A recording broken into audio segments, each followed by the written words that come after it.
நான் ஸ்கூல் படிக்கிற டைம்லலாம் அம்மா மஷ்ரூமும் பன்னீரும் செஞ்சதே இல்லை.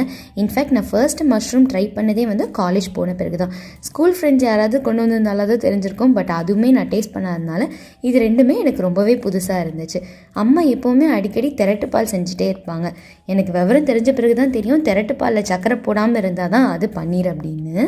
சின்ன வயசுலேருந்தே பழக்கப்படாதனாலவோ என்னவோ தெரியல, இந்த டேஸ்ட் வந்து புதுசாக இருக்கிறதுனால இப்போ வந்து அடிக்கடி எடுத்துருவோம். வாரத்தில் ஒரு நாள் அட்லீஸ்ட் பன்னீர் அண்ட் மஷ்ரூம் இருக்கும். நமக்கு இருக்கிற ஃபியூ டிஃபன் ஐட்டம்ஸ், இந்த இட்லி, தோசை, பொங்கல், பூரி, இது கூட வந்து அட்லீஸ்ட் சைட் டிஷ்ஷை மாற்றினா தான் நமக்கு கொஞ்சம் வெரைட்டியாக ஃபீல் ஆக ஆரம்பிக்கும். அப்படிங்கிறதுனால தான் அப்பப்போ வந்து இந்த மாதிரியெல்லாம் செய்கிறது.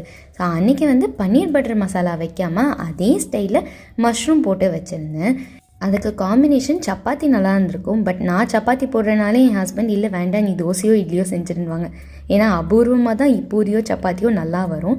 ஸோ அன்றைக்கி தோசையும் இந்த சைட் டிஷ்ஷும் வச்சு டே முடிச்சாச்சு.